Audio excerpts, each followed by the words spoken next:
안녕하세요. 저는 올해 28인 여자입니다. 얼마 전 실제로 겪은 제 이야기를 사연으로 올려볼까 합니다. 저한테 3년 사귄 남자친구가 있었어요. 그 사람은 제가 학교를 다 졸업하고 진짜 혼자 돈 벌어먹고 사는 성인이 되어서 만나게 된 첫 남자였죠. 대학원에 지나가고서 거의 졸업 논문이 막바지에 다다랐을 때 친구들끼리 마지막 한잔하며 으쌰으쌰 하자고 술집에 갔다가 친구의 친구로 나타난 그를 처음 보게 되었어요. 키가 180은 훌쩍 넘어 보였던 그 사람은 남색 와이셔츠에 흰 면티, 그리고 잘 빠진 청바지에 백팩을 메고 나타났어요. 모두의 이목을 집중시킬 만한 외모와 기럭지, 그리고 스타일까지. 그 자리에 있던 제 친구들은 모두 그 남자 얼굴 쳐다본다고 올이 빠져 있었고, 그 와중에 저 혼자 정신 차려보겠다고 맥주 한 잔을 더 주문했네요. 즐겨봤던 드라마가 상속자였는데 거기에 나오는 주인공인 이민호와 흡사 비슷한 것도 같았고, 그 남자의 비주얼은 콩깍지라면 콩깍지라도 할 수 있겠지만 저 하나가 아니라 주변 친구들까지 난리가 났었으니 객관적으로 보아도 멋진 남자였던 것 같아요. 저 사람은 꿈이 연예인인가? 혹은 연예인을 준비하는 연습생인가 싶어서 완전히 저 같은 평범한 사람과는 어울리기도 힘들 법한 사람이라 여겼어요. 그날 보고 나면 다시는 못 볼 사람인데 눈길 하나 주지 말자는 마음으로 애써 맞은편에 앉아있던 친구와 논문 얘기를 하면서 고생길이 훤할 것 같은 우리의 앞날에 대해 걱정을 했어요. 술자리 내내 술을 마시면 마실수록 힘들고 스트레스 받은 것들이 막 입 밖으로 나오면서 완전히 술이 취했을 때의 막판에는 친구랑 둘이서 대학원 때려칠 거라고 친구들 앞에서 깽판까지 부렸다더라고요. 그런데 아직도 기억나는 게 그 난리가 난 상황에서 먼 대각선에 앉아있던 그 남자가 굳이 제 앞으로 와 어디서 받아왔는지 뜨거운 꿀물 하나를 건넸어요. 그 바람에 전 뭣도 모르고 그걸 다 마신 후 술이 좀 진정되었지만 맞은편에 있던 친구는 그대로 엎드려서는 탁자 위에서 골아 떨어져 잠이 들었답니다. 졸지에 술에서 깼는데 뭔가 야리꾸려한 이 분위기가 어색해서 억지로 술이 깼다는 말을 하며 밖으로 나와 곧장 택시를 타고 먼저 집으로 들어갔어요. 그게 남자친구와의 마지막 만남일 거라 생각을 하면서 미련도 없이 집으로 간 거였죠. 그런데 그날 새벽까지 주변 친구들에게서 끊임없이 연락이 왔어요. 술자리를 마무리 짓고 각자 집에 도착했다던 친구들은 저마다 호들갑을 떨면서 전화를 했는데 요지는 다 똑같았어요. 아니 글쎄, 그 남자애가 저한테 관심 있으니 전화번호를 달라고 친구한테 부탁을 했다더군요. 그 자리에 사람이 거의 8명 가까이 있었는데 그 사람이 다 듣고 있는 앞에서 고백하듯이 말입니다. 그래서 친구는 제 전화번호를 건네주었고 다른 사람들은 모두 저희 두 사람이 얼마나 진전이 있는 건지 확인하고자 연락을 했던 것이었어요. 아직까지 따로 연락 온 것이 없었기에 좀 얼떨떨했는데 친구들은 그런 제게 하나 둘 말을 하더라고요. 어쩐지 그 남자애가 절 자꾸 쳐다봤다고. 어쩐지 술 취한 애는 2명인데 저 하나만 챙기겠다고 주방에 들어가 한참 사정을 하더니 꿀물을 받아왔다는 거예요. 누군가의 챙김을 받는 것이 꽤나 설레고 기쁘더군요. 그것도 멋있고 잘생긴 이상형 같은 남자한테서 온전한 관심을 받았다는 생각에 괜히 혼자 마음이 들떴습니다. 그렇게 제 번호를 알고 있다는 그 남자의 연락을 매일같이 기다리고 또 기다리길 한 사흘쯤 흘렀나? 연락이 드디어 왔어요.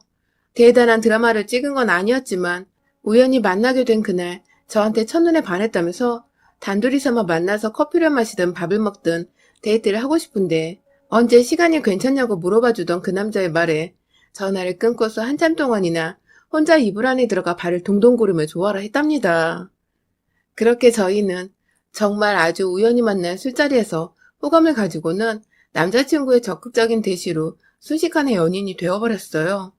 나중에 알게 된 것은 제 남자친구는 저희와 동갑이지만 제가 다니던 대학원의 대학에 아직 재학 중인 학생이었고 그 학교에서는 꽤나 유명한 선배이자 남자였다고 하더군요. 물론 다른 게 아니라 외모가 너무 출중해서 말입니다.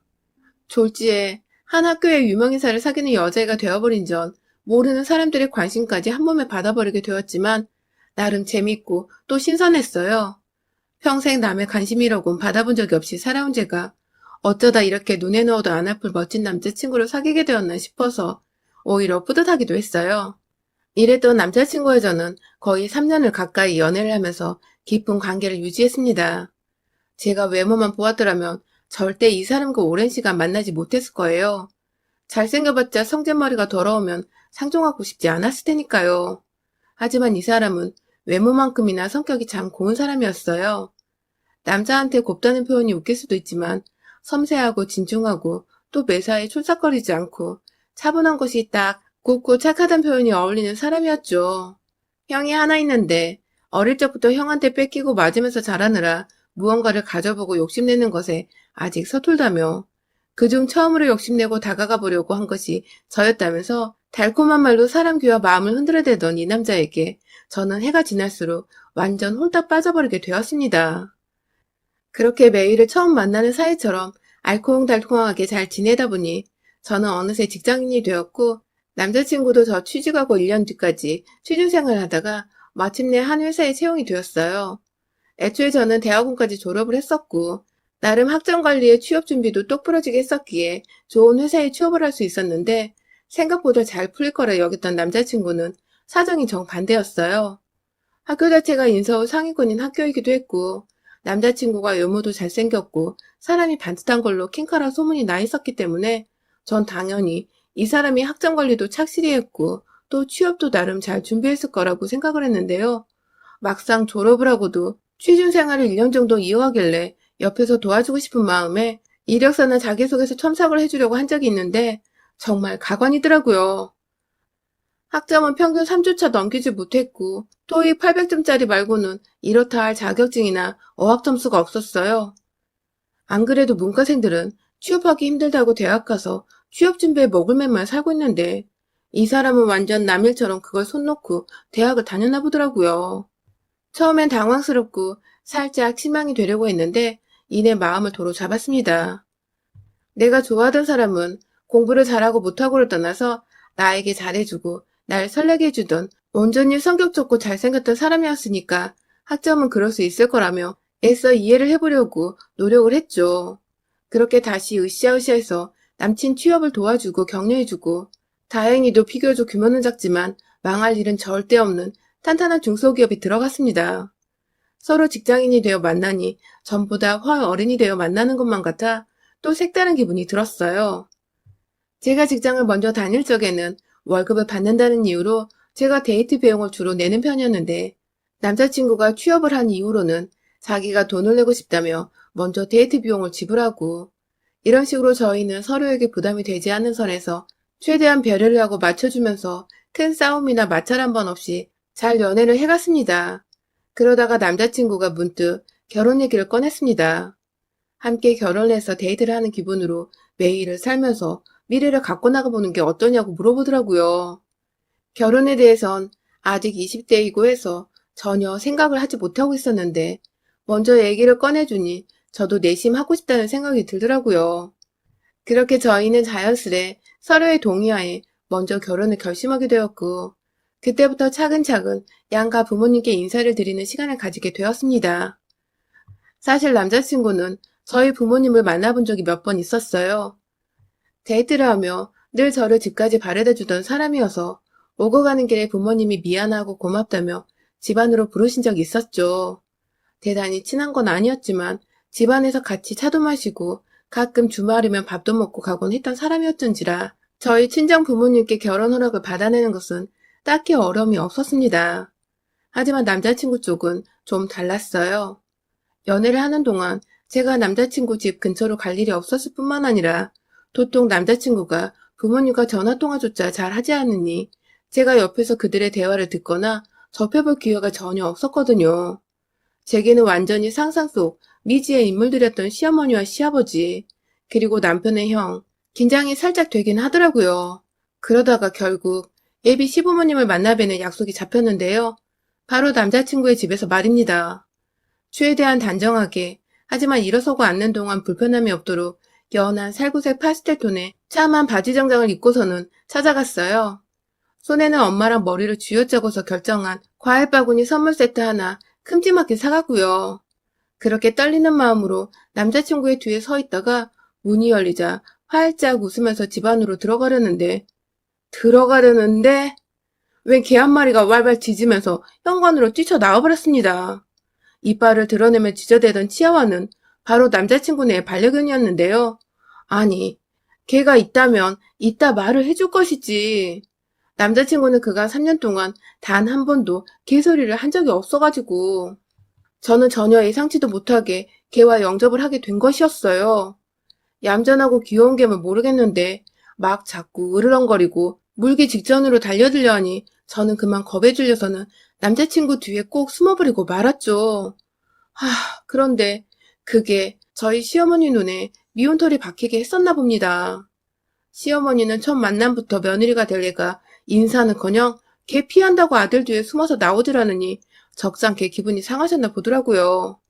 걔를 무서워하냐고 그 한마디만 물어봐 주셨더라면 제가 어떻게든 양해를 구하며 죄송하다 말씀을 드렸을 텐데 시어머니는 그 첫 만남 첫 순간부터 내 애완견을 싫어하는 며느리라며 딱 단정을 지으시고는 그날 인사드리는 자리 내내 치아와를 두 팔에 안으시곤 그 개가 절 으르렁하며 노려보고 있는데도 단 한 번 괜찮냐 묻지도 달래주지도 않으셨어요. 저는 내내 혹여나 시어머니가 저 개를 놓쳐서 이 개가 나한테 달려들면 어쩌나 싶어 불안해했고 저 같은 비반려인은 생각조차 해주지 않는 시어머니 태도가 오히려 제게도 영 껄끄럽게 좋게 보이지만 않았습니다. 저 혼자 괜찮다고 상관없다고 하기엔 제가 분명 개를 좀 무서워하는 편이었기에 그냥 넘길 수 없는 문제였고 그렇다고 반려인인 어머님이 조금은 이해를 해주시고 강아지를 어디 안에 잠시 놔두든 강아지 집안에 잠시 놔두든 할 수 있었을 텐데 어머님은 저 보란 듯이 일부러 그러시는 것 같았어요. 그러다 결국 사건이 터졌어요. 밥이 다 되었다면서 일어나시는 시어머님이 개를 확 바닥에 두시는 바람에 그 개는 자기 몸이 자유로워지자마자 벼르고 있었던 저를 향해 달려들었고 졸지에 저는 놀라 도망치려다 결국 제 바지가 뜯기고 종아리 부분이 살짝 물리고야 말았습니다. 네, 결국 피를 본 것이죠. 그 바람에 남자친구도 놀라 순간적으로 어머니께 소리를 쳤어요. 왜 자꾸 으르렁거리고 있던 애를 조심도 안 하고 바닥에 놔뒀냐며 순간적으로 화를 냈고 어머님은 그 바람에 내가 뭘 죽을 죄를 지었다고 소리를 지르냐며 제 앞에서 아들과 논쟁을 벌이셨죠. 졸지에 당황스럽게도 죄인이 되어버린 저는 시아버지와 멀뚱멀뚱 서로를 바라보며 괜찮냐, 괜찮다는 뉘앙스만 반복해 주고받았고요. 정말 그날 밥이 코로 들어갔다 해도 믿을 만큼 앞에 있는 시어머니 눈치 본다고 아주 정신없이 먹었습니다. 이 결혼은 아무래도 안 될 것 같다고 머릿속으로 막연히 정리를 하고 있던 그때 남자친구가 먼저 우리 결혼을 허락해주는 걸로 알겠다고 지멋대로 어른들 앞에서 확정을 지어버렸고 더 놀랐던 것은 그래 하면서 지금까지 있었던 일이 마치 없었던 일인 것 마냥 쿨하게 결혼을 승낙하시는 어머님이었어요. 뭔가 가운데서 시아버지와 저만이 이 상황이 이해가 안 간다는 듯이 어처구니 없이 쳐다보는데 남자친구와 어머님은 모든 일이 이미 다 지나가버린 과거라도 된다는 듯 태평하게 밥을 먹고 결혼 준비 얘기를 물어보고 그렇게 저의 첫 시부모님과의 만남은 롤러코스터를 타듯 천당과 지옥을 오가며 끝이 났습니다. 그리고 나서 몇 달 후 저희가 다시 상견례 자리를 가지게 되었어요. 이번에는 서로의 양가 부모님을 모신 채 함께 바깥에서 저녁을 먹는 시간이었죠. 주말부터 저희 엄마는 미용실에 가서 머리를 하고 간단한 메이크업까지 돈 주고 받으시며 곧 있을 상견례 준비에 정신이 없으셨어요. 차 막히면 안 된다고 2시간 전부터 출발해서는 결국 밥 먹기로 한 한식당에 1시간도 더 일찍 도착해버렸고 그래도 기다리는 게 늦는 것보다 괜찮다는 아빠의 말씀에 저희는 다 같이 자리에 앉아 본인들이 얼마나 저희 결혼을 축복하는지에 덕담을 해주시고 대화를 나눴습니다. 그러다가 약속 시간이 되어 저희도 준비를 하는데 10분이 지나고 20분이 지나도 도무지 도착할 기미가 없던 남자친구네는 결국 40분이 다 지나갈 때쯤 식당에 느긋하게 도착을 했어요. 옆에서 미안해 죽으려는 남자친구와는 달리 차가 좀 막혔다고 한마디 던지시는 시어머니 모습에서 저희 가족 모두 표정이 얼어붙었죠. 말 그대로 사돈과의 기싸움을 시전하고자 하는 예의 없고 철딱선이 없는 시어머니 모습에 실망을 해버린 것이었죠. 미안하다는 말 없이 자리를 잡고 앉은 시댁 어른들은 이내 배가 고프다며 빨리 주문을 하자고 해서 저희 부모님도 엉겹결에 주문을 했어요. 도착한 지 2시간이 다 되어가는 와중에도 메뉴를 제대로 보지도 않았던 저희 부모님은 시부모님 제 쪽에 아무거나 주문을 해버리곤 당황히 서로를 쳐다보셨습니다. 왠지 시아버지도 얼굴에는 미안한 표정이 역력하신 것 같은데 말 한마디를 제대로 해주질 않으셨어요. 그렇게 밥이 나오고 서로 대화를 오가며 서로의 기분을 계속해서 상해갔어요. 시어머니는 제가 일단 남자친구보다 학력이 더 높다는 것에 왜인지 자격지심이라도 드시는 건지 자꾸만 자식들 일자리를 얘기하고 있는 와중에 대학원 나와봐야 필요가 없다면서 그건 다 돈지랄이고 취직 못하는 애들이 진학하는 거 아니냐며 까내리는 말씀을 하셨습니다. 제가 바로 앞에 있고 남자친구도 그쯤 하라고 말을 자제시키는데도 뒤늦게야 아, 너도 대학원 나왔다며? 하시며 저를 꼽주시던 시어머니. 당연히 저희 부모님은 표정이 좋지 않았죠. 그러다가 또 회사 얘기가 나오면 좋은 회사 들어가봤자 여자애들은 시집가고 애 낳으면 잘 풀리지도 않는다며 그냥 집에서 조신하게 남편 기 살려주며 뒷바라지 않은 며느리 아니면 결혼 허락할 생각이 없다는 등의 구시대적인 발상을 말로 꺼내시며 탄식을 하시고는 또 뒤늦게야. 아, 너도 회사는 큰데 다니지? 곧 잘리겠구만. 하면서 결혼하고 남편이나 잘 챙겨주라고. 그걸 덕담이라고 짓거리고 계시던 시어머니. 점점 저희 부모님은 말씀이 없어지셨고 급기야 아버지는 입을 꾹 다물어 버리셨습니다. 남자친구와 예비 시아버지도 그런 저희 아빠 표정을 보시고는 이제 진짜 안 되겠다 싶었는지 시어머니 말씀하실 때마다 헛기침을 하시고 괜히 한번 쳐다보며 그만하라 눈치를 줬는데 시어머니는 이 자리에서 완전히 사돈기를 죽이고 아들보다 좋은 대학 나와 좋은 직장 가진 며느리 기세를 꺾어보기라도 하겠다는 듯이 말을 이어가셨어요. 그러다 결국 하지 말아야 할 소리까지 필터링 없이 꺼내셨습니다. 아니 글쎄 마지막까지 그래도 사돈이라고 비율을 맞춰드리고 상대를 해드리고 있던 저희 엄마한테 사돈 되실 분이 참 성격이 둔해 터졌다며 제가 하는 말 다 알아듣긴 한 거죠? 하면서 지금껏 제 욕을 돌려말한 것을 저희 엄마가 이해를 했냐는 식으로 비꼬며 물어보는 게 아니겠어요? 이 여편녀가 하다 결국 선을 넘어버린 겁니다. 그 바람에 아버지가 옆에서 참다가 아 진짜 하면서 탁 하고 일어나시는데 제가 먼저 선수 쳤습니다. 딸 자식 잘 키워주신 거 이럴 때 쓰라고 있는 거잖아요? 나 비꼬는 건 참을 수 있지만 내 엄마 내 부모님 우습게 만드는 꼴은 도저히 그냥 넘어갈 수가 없었어요. 음식들을 하나둘 차려져서는 상 한가득 한 장씩들이 메꿔졌는데 제 눈에는 오로지 그것들이 제 입에 들어갈 게 아닌 무기로만 보였습니다. 가장 먼저 한가운데에 자리 잡고 있던 오리밀쌈 세트를 확 시어머니 면상에 부었어요. 말 좀 가려서 하라고 된통 소리를 지르고는 오리밀쌈에 이어 옆에 있던 깻잎과 호박전, 김치의 각종 나물들까지 다 비워져 있던 오리밀쌈 그릇에다가 마구 퍼부어서는 이번엔 시어머니 옆으로 다가가 머리에다 대고 탈탈탈 국물까지 털어서 부어버렸어요. 남자친구는 물론이고 시아버지까지 당황해서 말리다기보단 결국 일이 터졌구나 싶어서는 처음 몇 초간 벙쪄 있다가 뒤늦게야 그만하라고 시어머니가 아닌 절 말리러 오셨고 그 바람에 시어머니는 이게 뭐냐며 막 식겨낸 물을 찾는데 그 꼴을 보고는 저희 아빠가 앞에 있던 시원한 냉수통을 갈비 뜯고 남은 뼈 집어넣으라고 놓여져 있던 빈통에다가 콸콸콸 부어서는 그걸 그대로 시어머니 면상에 쏟아 부어버리셨네요. 졸지에 식사를 제대로 하지도 못했는데 입이 아닌 온몸으로 받아드신 우리 시어머니. 당황해서는 눈만 껌뻑껌뻑 하면서 앞만 쳐다보더라고요. 저희 엄마를 말입니다. 그런 모습에 저희 엄마는 제 속이 통쾌하도록 헛웃음을 지으시며 제가 딸 하나는 참 잘 키웠죠? 하며 비꼬시고는 저까지 데리고서는 그 자리를 벗어났습니다. 나가는 길에 저도 시어머니 얼굴 한 번 더 보면서 당신 같은 시어머니는 집 한 채를 줘도 싫다며 가운데 손가락을 짠 하고 날려줬어요. 그날 남자친구는 잘못했다고 빌다가도 자기 엄마가 내내 우신다고 너무한 거 아니냐고 또 한 소리를 하다가 또 정신 못 차리고 다 자기가 잘못했다고 비는데 아무리 좋고 되게 잘해줬던 남자친구였어도 시어머니가 그 모양이니 정말 정이 하나도 안 가더라고요. 역시 결혼은 현실이란 말이 딱 맞아떨어지는 대목이었습니다. 완전히 이별을 통보한 후에도 한동안 매달리겠다고 저희 집을 찾아왔지만 얼마 전 저희 아빠랑 독대를 하고서는 그 후론 더 이상 오질 않더군요. 대충 들어보니 당신네 부모 같은 시부모를 두게 하느니 평생 독신으로 살게 하겠다고 아빠가 단호히 말을 하셔서 남자친구도 잔뜩 겁먹고 충격받은 채 돌아갔다고 하네요.